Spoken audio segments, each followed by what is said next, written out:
Manx Radio Podcasts, powered by Shaw. Hello and welcome to our weekly Women Today podcast. On the programme this week, we spoke to the Cruise Bereavement Group about a special memorial for those who've lost children. We had a visit from a real-life, modern-day monk, and it was yet another week of unexpected tributes in the entertainment industry, as we said goodbye to the diminutive pop icon Prince and much-loved comedian and actress Victoria Wood. But first, there were some harsh words in the studio on Monday as one British father announced he employs a somewhat shocking parenting tool. I let my 8-year-old drop F-bombs, and so should every parent.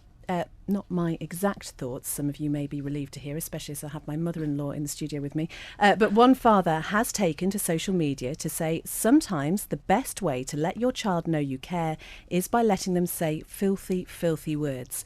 And he goes on to explain that when his daughter had to change schools, it really, really upset her. And the best way he could come up with to help her cope was to let her say the F word about it. She did, and started smiling immediately, apparently. And so this dad believes that there is a time and a place for it, even if your child is only 8. And he says, used in the right circumstances, it is, in his words, an effective parenting tool. But what do you think? Is it okay to let your children swear in front of you? Occasionally? All the time? Not at all? Text us 166 177. You can email studio@manxradio.com or go to Facebook or Twitter. Joe, do you let your kids swear in front of you? Oh, she's gone. She's so offended. She's disappeared. Lindsay, Sorry, what? I am back. Oh. I am back. Sorry, I lost you on the connection for just a second there, and I am back again with you when now. You lost it. Do you know what? It was on the tip of my tongue, Lindsay. So what do you make of this If then, you Joe? Do you know what? I'm on such different views of it, because when the kids were younger, I would have been so offended if either of them had said anything. And I think that's because I was very, very, very good and very well behaved myself, and I didn't tend to swear at all in front of the children and made sure no one else did. There are some But you know shocked what? looks here, Joe. I bet there are. Do you know, as the kids have got older, I've got a lot kind of less worried about it, because I think there's bigger things to worry about. I know my kids are well mannered. I know they're polite when they're out and about. Somebody's going to text me and tell me different. But when they're at school, they also are pretty well behaved. However, I do kind of relax slightly if they do let the odd word out and say, excuse me, and then like, sorry, or something. But, you know, they don't go around saying the most vicious words, but I do tend to be a bit more relaxed with it now that they're of an age. Look, I see what they write on social media, these teenagers, and it is disgusting, the language that some of them use.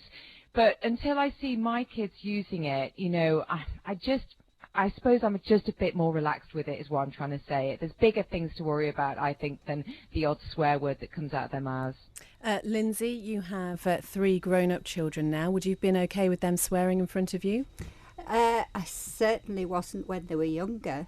No, they do occasionally swear in front of me now, but more often than not I get an apology afterwards. Now, whether that's because I've put the fear of God into them, or whether they genuinely feel bad that they've sworn in front of me, I'm not sure, but I don't know. I think it's a respect thing as well. I don't know. I'm still not happy with a lot of the language that comes out of young children these days, but it seems to be an accepted culture at the moment.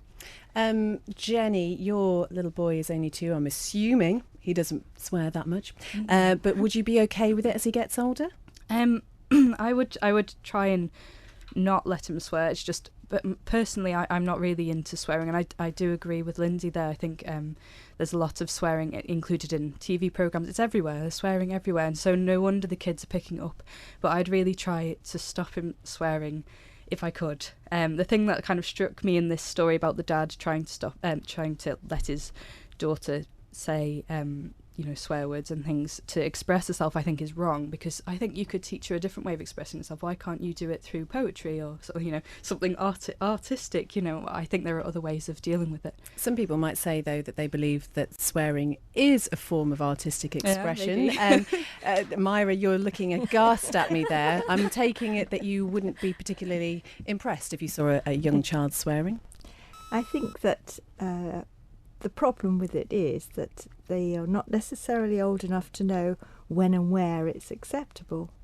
So I also agree that it's probably better to lead them into better ways of expressing themselves rather than bottling up. Katie? It's certainly about context. I know, I mean, I admit I swear probably more than I should, and I have to be careful around my friends' kids to make sure that I don't say things inappropriately. When I do, I apologise, but often the parents say, well, they probably know more than you do already anyway, so don't worry about it. And that's the point, isn't it? The language that they know, they're generally picking up from places where you can't control it, and it does go on. I, of course, would never swear in front of my children, ever. I should say, though, that my husband and I we were known as the sweary twins before we had children. And it is remarkable, I think, that we do control it. I mean, people often say to me, how do you not swear in front of them? But then I think, well, I generally, hopefully, try not to swear on the radio either. So it's the same sort of discipline. But I don't know. It's interesting. Have you seen Gogglebox? I always think it's really interesting when you see the older children on that programme who are using profanities all the time in front of their parents. And again, they are a little bit older. But I just wonder at what point it does become okay. Talking to Stu just before this programme, he was saying, once they hit about 18, then it's all right.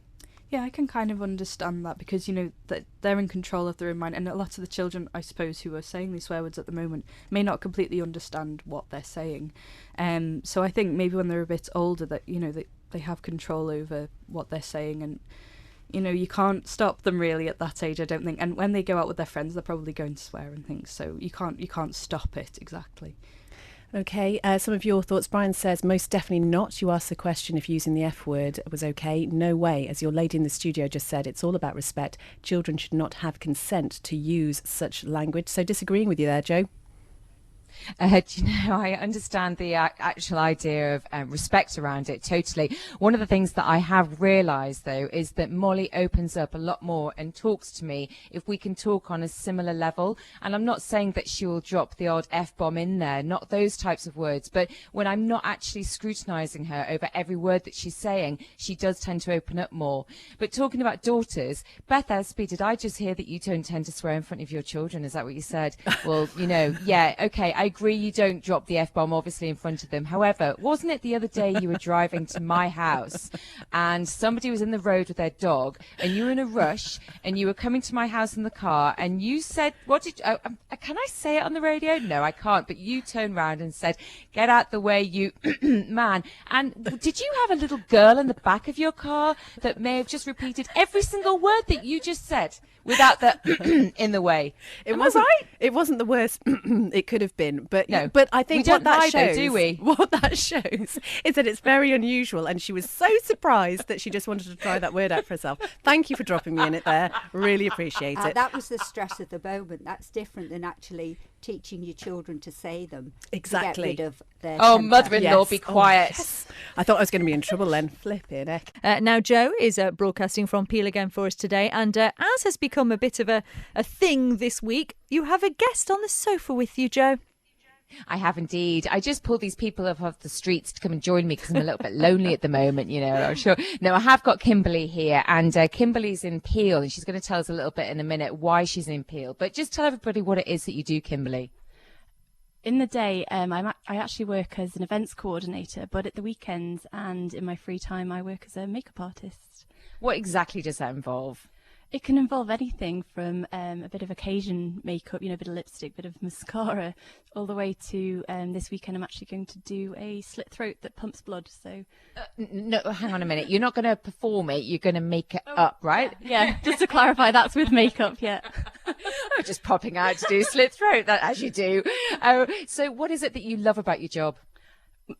I just love being able to be creative. I've always been very arty, love painting, love drawing, and I love that I'm now able to channel that through makeup. And is it something that you make up, excuse the pun, as you go along, or actually are you given things to do? Like, do people contact you and say, look, we've got this film going on, can you come and help out, and this is what we need to do? Or do you advise them on what they should be doing too? It can be a mixture of both. Sometimes people can be quite specific what they want. So, for instance, this thing I'm doing at the weekend, the brief was you need to make somebody have a slit throat and it needs to pump blood, obviously fake blood. So I have to do a bit of research and see how that's going to happen, how I'm going to make it happen, how I'm going to make it look real. So there's quite a lot of work involved. Sometimes they won't really know what they want me to do. They'll say they'll set the scene for me, and I will have to come up with some ideas of what will look good, how people will look good, and so therefore you can use your creative side. Yeah. How did you train in this? I didn't actually train, as it happens. Like I mentioned, I've always been quite arty, and I found out that perhaps I can make my art makeup. So I've just done a lot of studying myself. I bought books. The first book I ever bought was Ray Morris. She's an Australian makeup artist, and it was the Ultimate Makeup Guide, and it just gave me all the basics, everything I needed to know, and I just practiced on myself an awful lot, practiced on friends, and as time went on, I've just built up my skills. And I went to one course in London with a makeup brand called Illamasqua, and I learned makeup through the ages, from the 20s through to the 90s, and I've just taken those skills with me. So when you were younger, come on, were you playing with your mum's makeup bag? Of course. She had this amazing Rimmel set, actually, that was properly from the 80s, frosted blue eyeshadow, bright pink lipstick, and I remember wearing that to school. I even remember putting the lipstick on my eyes to try out new skills, but I don't think anyone liked it but me. So you're a big fan of makeup, but you don't really tend to wear much yourself? No. My secret is, actually, if you want to look like you're wearing a lot of makeup, put lipstick on. I like that. I should have done that today. I now know what to do tomorrow. Yeah, sometimes I won't really wear much on my face, but if I put lipstick on, it looks like you're a bit more dressed up than you are.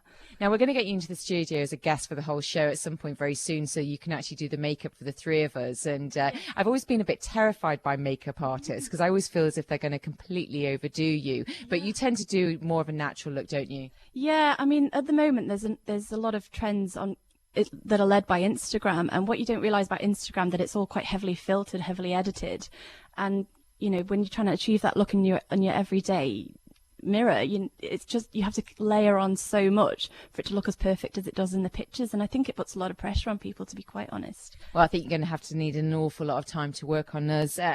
Anyway, you're here in Peel. What are you up to at the weekend? So this weekend, apart from slitting someone's throat, of course. This weekend I'm working on a short film. It's a local director, and it's an modern adaptation of a fairy tale.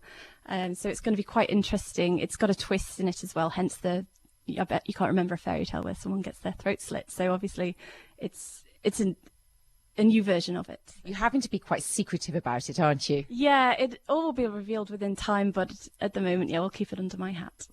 So it's not just for women that you do makeup on as well, is it? Sometimes you do get the odd request for a man. I do. I've done all sorts for men, actually. I've done men in a burlesque show, so I don't know if you'd call that boylesque.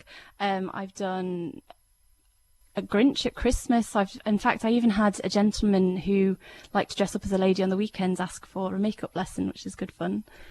Now, a real calm has descended over the studio today as we have the best-selling author of the book Chit Happens, Narain Ashaya, with us. Hello again, Narain. Hello. It's very lovely to have you with us.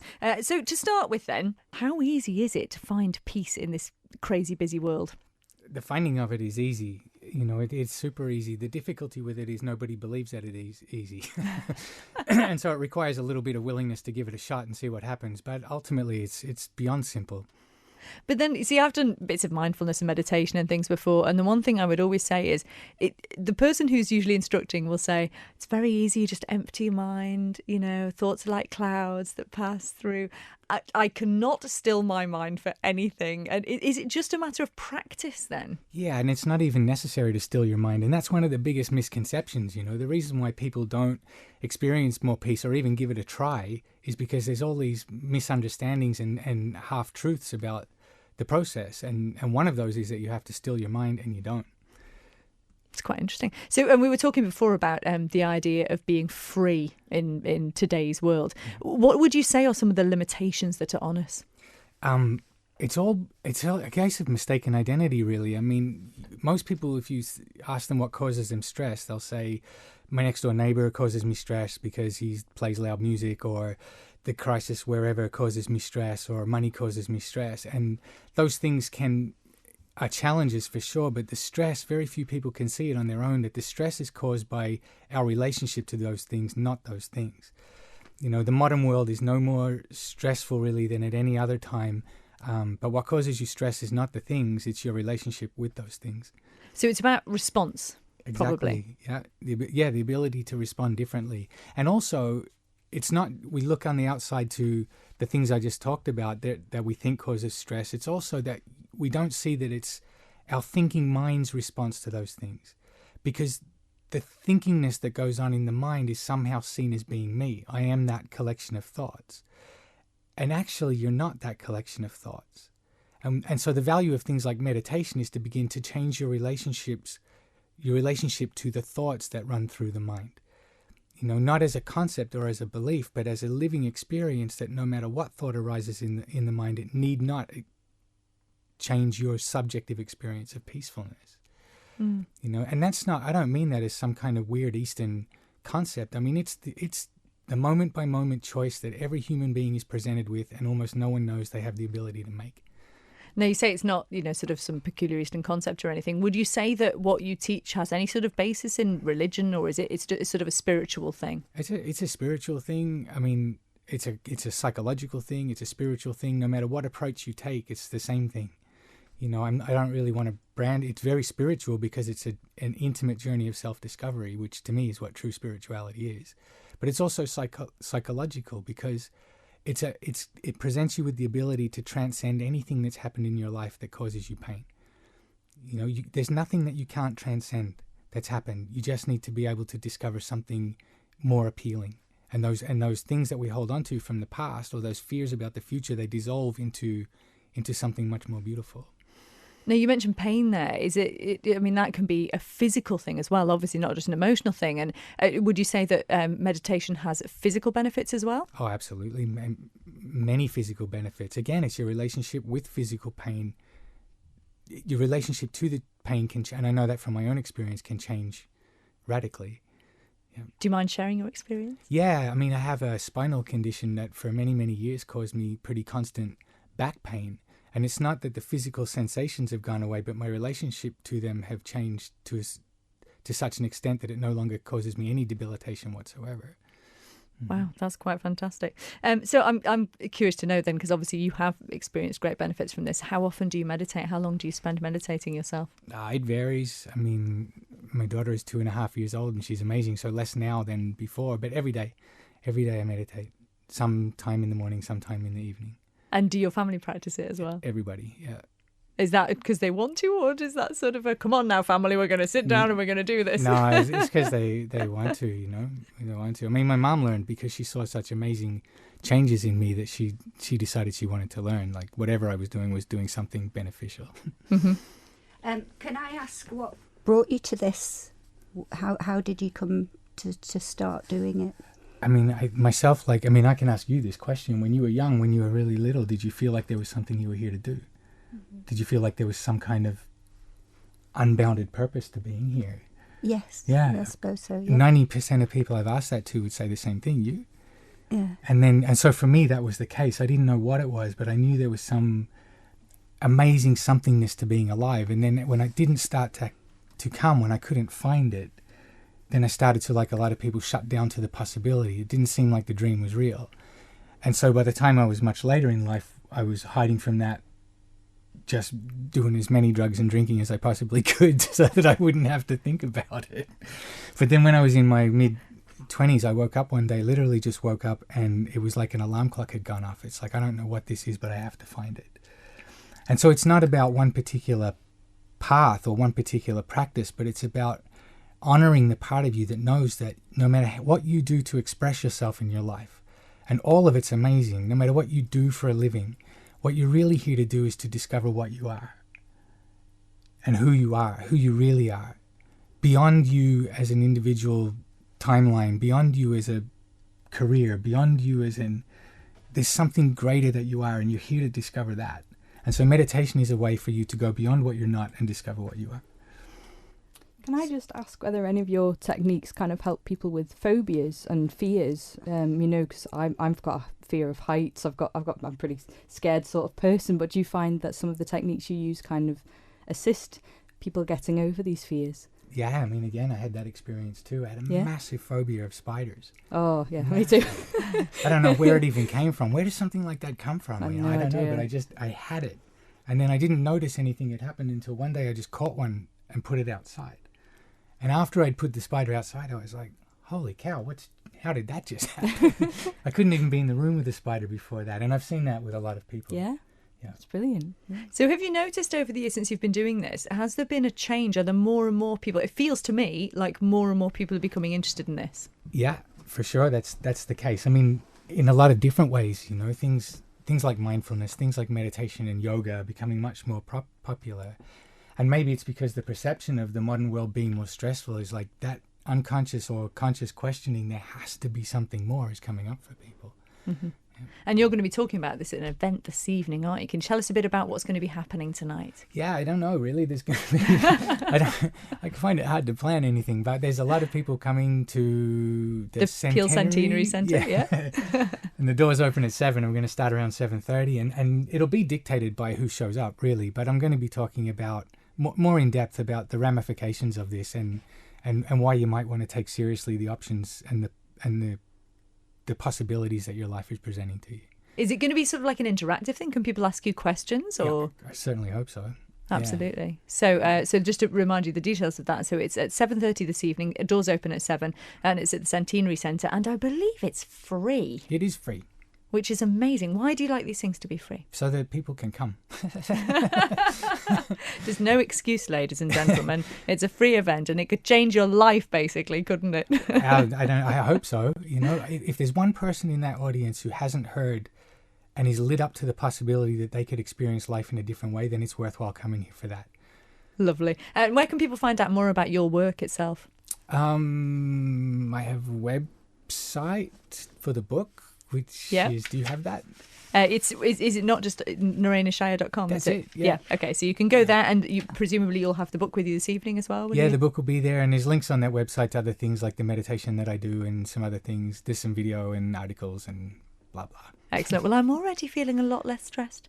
So, you know, it's a nice energy in the studio today, I think, isn't it? We really would like to try and bring our legislation on the Isle of Man to be in line with the 1967 Abortion Act that is relevant for those that are in England, Scotland and Wales, because at the moment the current legislation doesn't meet the needs of island women. We have a lot of women having to travel in order to have what is a simple medical procedure that is accessible in other countries. And there is a general feeling, because there was a meeting not that long ago which was organised by the Positive Action Group, and we actually had Mara Clark on Women Today talking about it from her point of view as an organisation that supports women who go from the Isle of Man for terminations in the UK.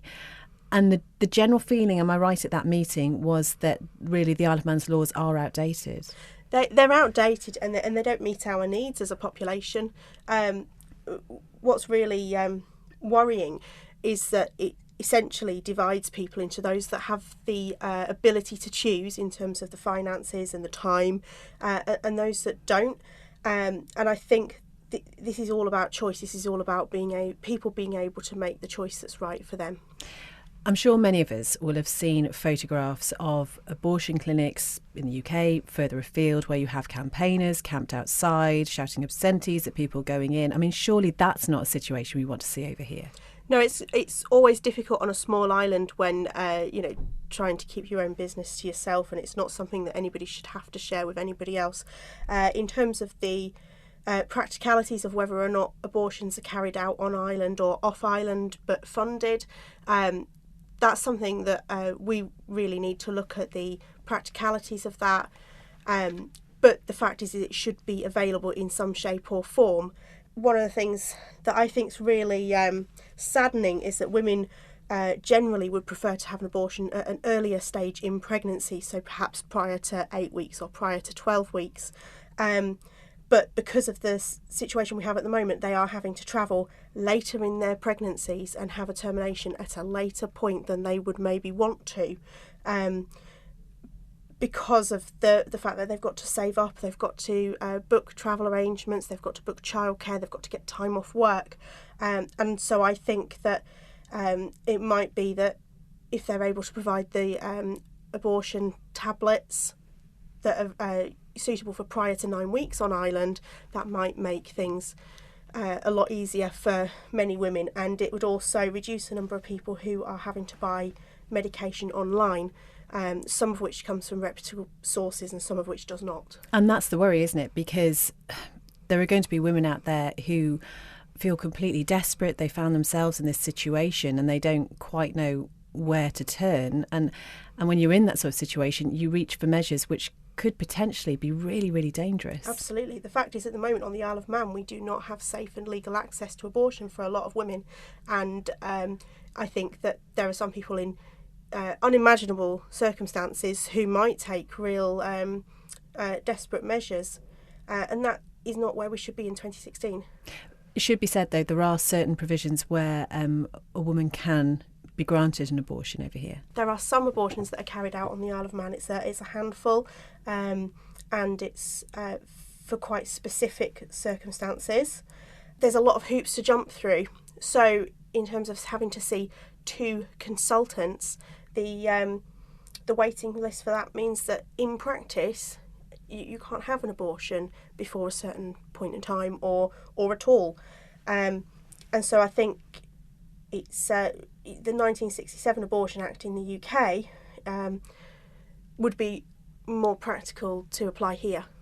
So we're talking about this open public meeting then that's being held, and the interesting thing is you're not just looking for people who totally support what you're doing, you want to hear the opposing view as well. Yeah, I think it's really important that we have as many voices as possible, so we can come up with something that meets the island's needs. And I think that being able to hear everybody's point of view is really important. We are the campaign for abortion law modernisation. That's our eventual aim, but it is really important that we keep an open mind about things and really look at all the options that are possible. So that meeting's happening this evening. Where, Sam? The meeting is this evening at 7:30 at the Manx Legion in Douglas. And if people would like to find out more about CALM, I know there is a Facebook group. It is a closed group. I mean, how can you go about getting more information, supporting it if you want to?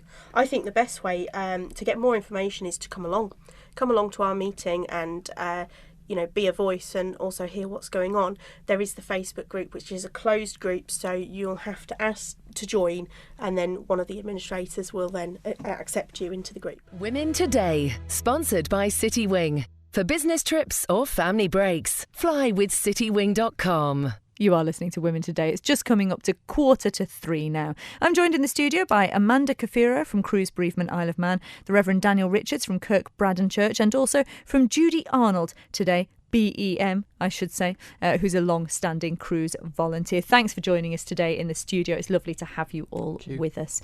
So, Amanda, what is Cruise for? So Cruise Bereavement Care Isle of Man offers bereavement support to individuals, so adults or children, and that is to help people along their grief. So for somebody who feels that they need that support, some people progress through without support, perhaps family and friends. They find different outlets. Cruise, particularly if people feel that they're stuck and they can't function, and then people can come to us and it's one-to-one support. So it's a meeting with another person, a bereavement volunteer. The kids side of things is similar. It's one-to-one support. We also have like a social group, social events called, they've actually named themselves Cruise Kids, and we have an annual residential as well, and that we usually have about 25 children attending that.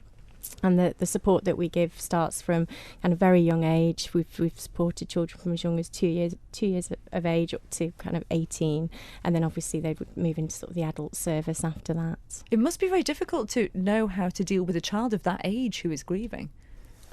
Judy, you've been doing this for quite some time, haven't you? Yes, I have. It is quite a privilege actually to talk to little people and to respect them and to help them identify who they are, and just be with them and talk to them gently. And most of what we achieve is through play, which is wonderful because you can get the paints out and tell stories, and it works very well. So in times of grief, it is good to talk, then, you would it's say? the best thing in the world to be able to talk. What happens sometimes is people run out of time to talk. And I think this is something that we must try and remember to give ourselves time. And that if a bereavement was years ago and it's come up again, that you're thinking about it, it's time to talk again. You know, and that's why Cruse is here. We're here to listen. And obviously you're a volunteer yourself, and Cruse is sort of bolstered by a lot of volunteers, isn't it? How many volunteers do you have, Amanda? Do you know? So we've got approximately 50 volunteers. Those that are active are probably close to like 35. But we're in the process of training a new kind of a group of volunteers, so that's going to hopefully give us another say 14 people that are going to be able to go out and support bereaved clients. And do you tend to find that it's people who've maybe been bereaved themselves? It varies. You do find that people come to Cruse, perhaps they've used the Cruse service before, they may have been through kind of that support and then decide that they want to help people themselves, but sometimes it can just be somebody who wants to come and develop that kind of skill set, somebody who has an interest in counselling, so it varies. And Daniel, you're actually saying that you have been on a training course this weekend, is that right, for volunteers? I was providing for the course in one of their modules, which was about death in a changing society, and trying to get people to appreciate how much fear there is about talking around the issue.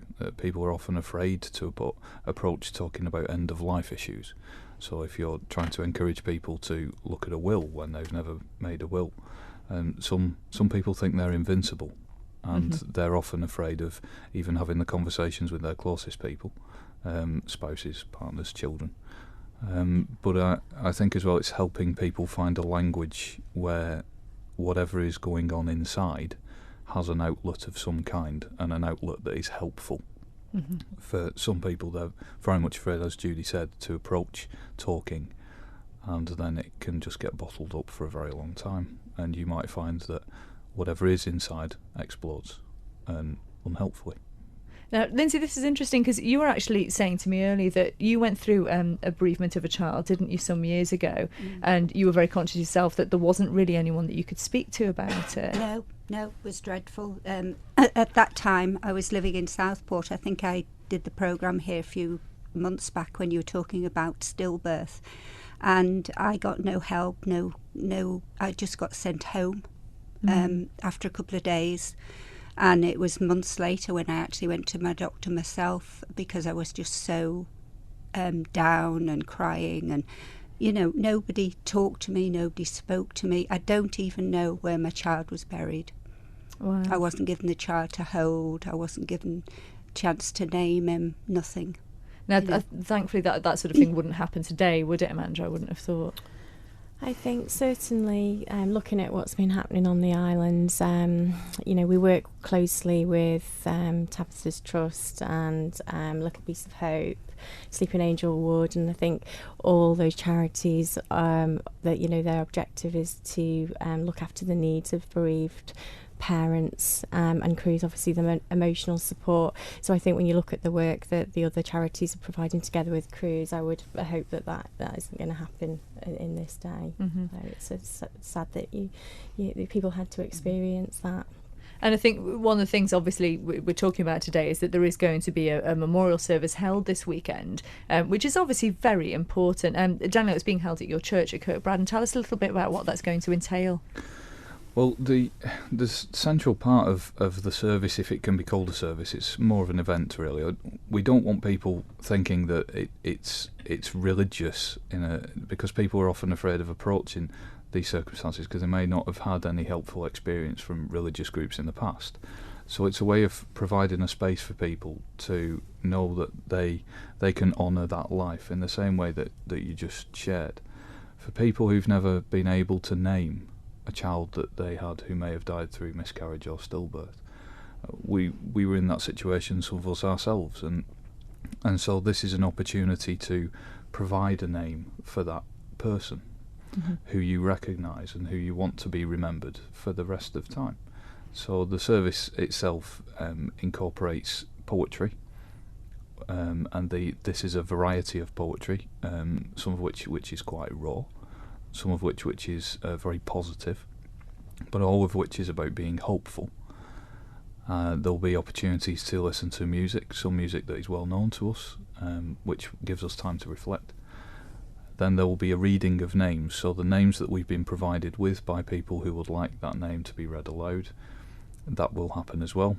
And anyone who is present can light a candle in memory, but also write in a book of memories that we have, which is always held at Cruz's office, where you can write anything that you want to about the child you remember. And we have to say that it doesn't have to be anyone who is under the age of 18. It can be a child of any time. My brother died last year and he was 42, and so my mum wants him remembered, which is quite right. And there are many adults who have died as well. When you were talking earlier about children and how children deal with death, when I was trying to break the news to my daughter, I was the one who was very emotional. She was the one who was incredibly accepting, and she just said to me, "It's very sad." Gave me the biggest hug I've had of her and said, "Everything will be fine, Daddy." And she's only 7.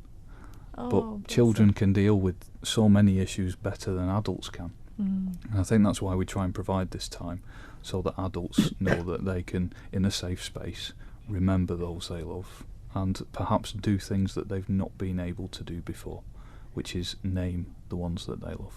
Women Today, brought to you by citywing.com for your next flight away. Well, it was a very varied discussion. It was really, really interesting. I think I learned a lot. I think it was a shame, again, that it was sort of women outnumbered the guys in here. So you didn't always get the other perspective accurately, I would say, but certainly there was a wide variety of views on a lot of subjects. It was really interesting. Anything you can take back to your male Tynwald colleagues? I think there's a huge amount that we can learn. I tend not to think of it, but obviously an awful lot of women do think about it and do care. But as I said during the discussion that we had, what sort of heartened me a bit, that since I've been leader, we have had more women coming forward to be both candidates in the by-elections and to stand at the local authority level. So I think maybe it's because there aren't enough women in there that more women don't come forward. Maybe they feel better if they're approaching a woman about it. I don't know. I'll have to ask the girls who joined us why they did, won't I? And find out what motivated them. And had it still been a man at the helm, would they have come forward? Do you know what I've learnt this evening, Kate, is never to play a board game against you. Oh, you're so right there. I can get incredibly competitive over Ludo. It's unbelievable. Hi, I'm Corrie Munch from Old Mutual International. Hi, I'm Barry Ledley, a sixth form student at QE2 High School. Hi, I'm Deanna Macon. I'm also a sixth form student at QE2. First of all, we'll talk to you, two students, only 3 weeks before the end of school. How are you feeling? Nervous. Very nervous, scared a bit, tired at the same time. But really interesting discussion this evening about issues of gender parity, and we sort of heard some of your views about how you feel about it, how you feel about your futures. What do you take from this sort of discussion, Barry? I found a lot more information about what actual people in the workplace think about gender parity, because obviously I've been in school a lot. I don't have much experience in a workplace, so actually listening to a debate about people who are in a workplace and finance and things like that, I thought it was really educational.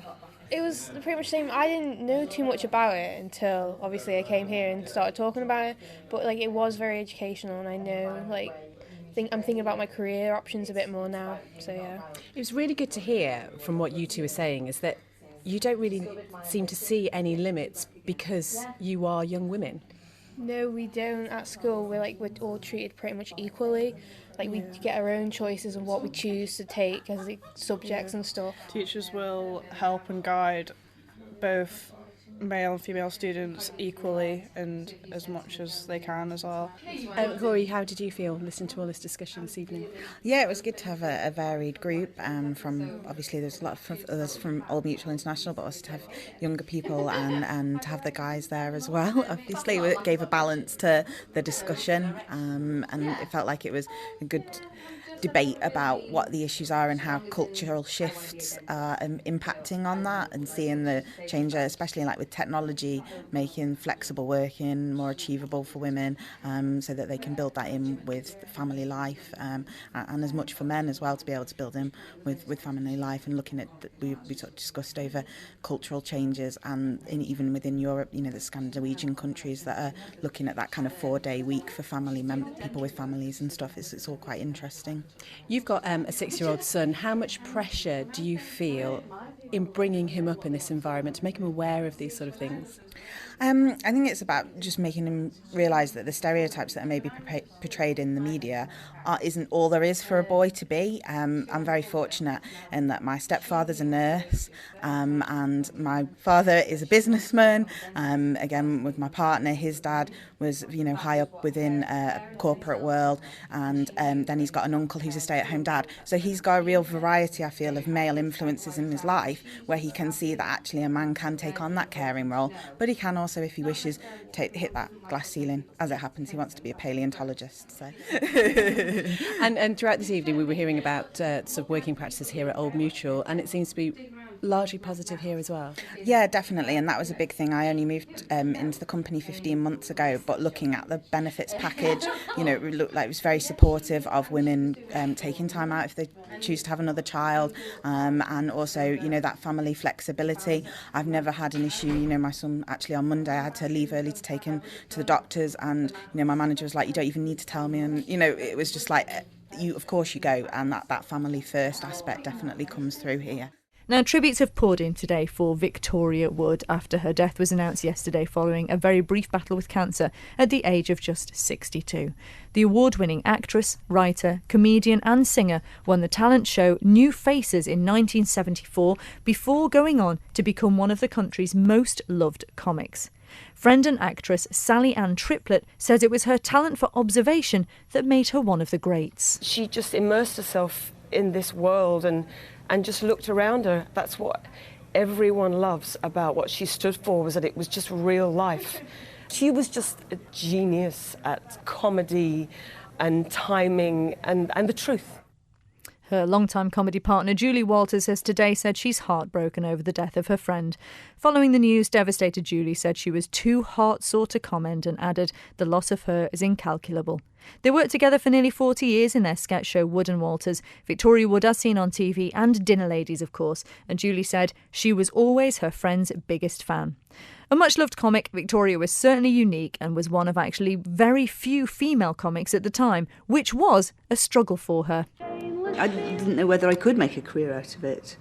I mean, at university I was a real big flop, and I always had this feeling there was something that I could do. I couldn't quite nail down what it was because there was no role model for me really as a woman singing. There was really nobody else doing that, so I was very much blundering about in the dark. I'm not getting a bikini. Oh, Bren, it's the year of the midriff. We're going to Spain, man. Let's see that belly button. Ha, you'll be lucky. I haven't seen it since about 1972. Oh, sorry. I've caught this cold off Susan on smoked meats. Well, they're not smoked when they come, but she's on 60 a day. Let's do it. Let's do it. I really want to ride to the rain. Let's go, 'cause I know just how I want you to behave. Not meekly, not bleakly. Beat me on the bottom with a woman's weekly, but let's do it.